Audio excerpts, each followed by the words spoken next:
legacy. When you stop, you don't get to define it.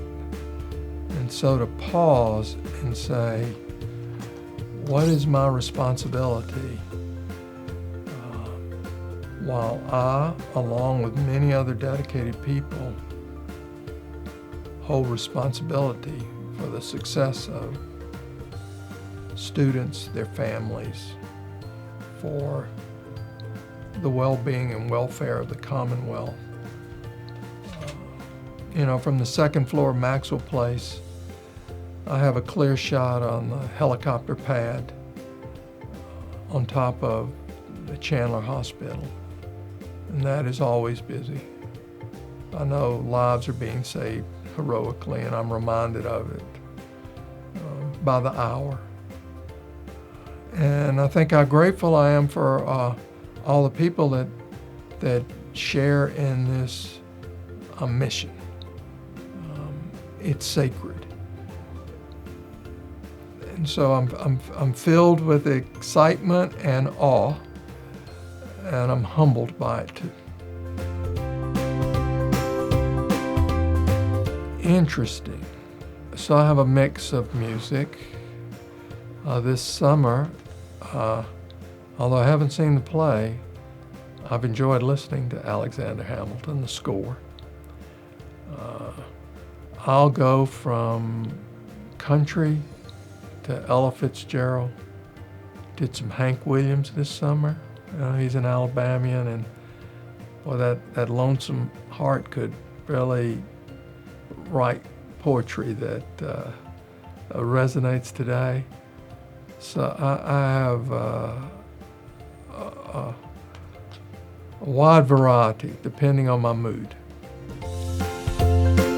Just finished a meal at the new dining facility in the College of Business.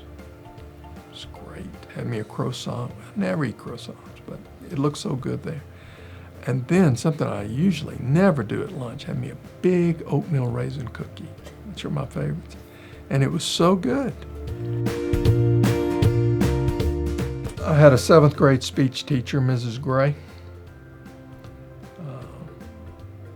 She was stern, firm, and funny. She was quite honest with me. She's the one that told me that words like running had a G on the end of them. Growing up, I said running. But she also was one that made me take myself more seriously. I was a cut up as a kid. I had great professors during my graduate education. I keep 2 notebooks. I will not use them anymore. One's on epidemiology and one is on microeconomics. When I move, and I've moved several times, offices at my previous place and moved here, I don't pack those 2 notebooks. I carry them personally because they represent to me what is at the core of a successful education, and that's great teachers.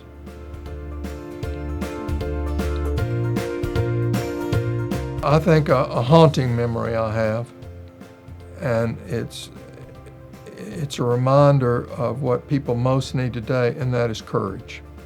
Courage to have these conversations, courage to get to know someone who's different than you, to show a genuine interest.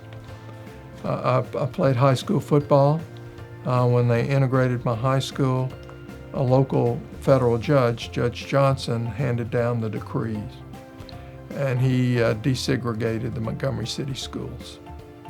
And one of my coaches made it clear that Judge Johnson wasn't going to be on the football field. And he was anticipating that African Americans would try out for the team, which they did. And many of the players sort of didn't approach, I'd say almost everyone, in some ways shunned these 2 African Americans that came out for the team. And I remember, we'd go in the locker room together and they were almost alone, and I remember saying, tomorrow, I'm gonna walk across that locker room and shake those guys' hands. And they didn't come back. So I hesitated, didn't have the courage the first 2 days, and I regret it to this day that I didn't do that. And I try to tell students today, it takes courage to walk across a line and get to know someone,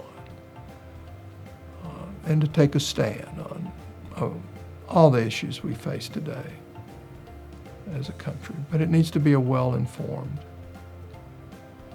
position.